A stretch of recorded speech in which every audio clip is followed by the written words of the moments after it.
begin in the nation's capital, where President Bola Tinubu has now directed that the 8,000 naira conditional cash transfer envisaged to bring succor to vulnerable households be reviewed immediately in deference to the views expressed by Nigerians against it. The president also directed that the whole gamut of palliative package of government will now be unveiled to Nigerians.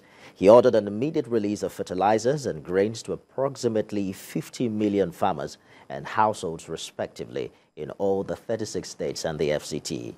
This latest directive is contained in a press statement signed on behalf of the president by Dele Alake, Special Advisor on Special Duties, Communications and Strategy. The president assured Nigerians that the 500 billion naira approved by Parliament to cushion the pain occasioned by the end of subsidy regime will be judiciously utilized, and that the beneficiaries of the reliefs shall be Nigerians, irrespective of their ethnic, religious, or political affiliation. The presidency says the decision of President Tinubu to review the conditional cash transfer program is proof that he's a listening leader who has vowed to always put Nigerians at the heart of his policy and program. Have joining me now senior economist with SPM Professionals, Paul Alaje, for more on this development. Mr. Alaje, let's begin with what it means to have a U-turn from the government on a policy like this. Well, it's not a sign of weakness, it's a sign of strength. I must say that the announcement that the president have decided to listen to many of us who have been speaking regarding the 8,000 naira government plan to share to Nigerians, and we felt that the impact is not what we need. We're happy that government is looking at policy alternative rather than just going on because we feel that the president has spoken or the president have decided. The good news here is that it is obvious government is listening to people, especially professionals. We strongly believe that it's important for the government of our country to find alternative policy rather than just believing in what they think may be right, but it may not really be what the people need. And I've mentioned time and again that there are several countries that practice this policy even before they were brought to Nigeria, which includes India, China, and Indonesia. So I am happy that we have a leader who have decided to self-regulate, to take a U-turn, to say, wait a moment, this is what we feel is good, but from what many professionals are saying, this may not be right at this time. So we hope that government will therefore look at what we think should be done, which of course are diverse options beyond the quick fixes approach that many have advised authority to do. So to me, summarily, it's a sign of strength, but not a sign of weakness. Let's quickly explore what now needs to be done, because at 8,000 naira for 12 million households, that 96 billion naira, if you multiply that in 6 places, that's some 576 billion naira. How do you think government should put that amount of money to better use? Well, if you put 1 billion per local government on agriculture, you will see the effect, massive effect. Recall that the figure released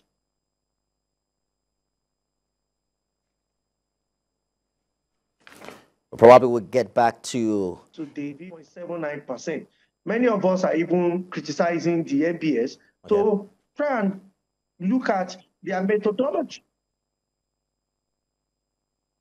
Hold on, Laji, if you're there. Methodology again, because can you hear me, sir? Yes, go ahead. I can hear you now. Go ahead with your contribution. Hello, sir. Can you hear me, sir? Go ahead, Mr. Laji. Yeah, thank you, sir. So many of us are even speaking with MBS to perhaps reconsider the methodology they are using, because we strongly believe that inflation might be a bit higher than that. But the good news is that there are solutions. Food inflation could be forced down if we can provide security, and more importantly, organized plantation or semi-plantation farms where we can have most of our farmers go to grow what we consume in the country. And when this is done, we are going to see a drastic, sharp drop in the prices of commodity. According to what was published by Bureau of Statistics, 10% of the entire growth was accountable to food inflation. And there is a major gap to what comes next after that on several basis points below food inflation. So we think government should also support small businesses which of course can take on 1 or 2 extra persons as labor. What government is doing is, one, you are reducing unemployment or those that are underemployed on one, and on the other hand, you're also helping to reduce poverty, which is what government is trying to alleviate. 2, 3, we also believe that people that are earning below 60 or 70,000 naira salaries or income should be exempted completely from all taxes because of the impact of subsidy in their lives. We believe that government should also do a major review on people's taxation because of their disposable income today. So we believe that government, if all of this is done, is going to have tremendous positive impact in their lives, in our lives as Nigerians today. Quickly, we understand that the source of this fund was from the $800 million loan from the World Bank to fund the 2023 budget deficit. What are the technicalities with changing the direction with which this fund is to be disbursed? Well, World Bank is made to help the public, especially the Nigerian public among countries in the world. It is not for us to help the World Bank. If our population feels that, having done critical research and review, the policy of World Bank is not favorable to us, then we are at liberty to present an alternative to World Bank. And this is what this leader have decided to do. Unlike the previous leader who feel, well, this is what World Bank said we should do. As against several information and sharing of ideas from professionals and economists, the administration continue to take that decision. I must quickly mention this. The same World Bank on the 27th June 2023 have said President Tinubu should look into providing palliatives, should providing measures, non-cash transfer measures to the people. If it does not, 7.1 million people will become poor.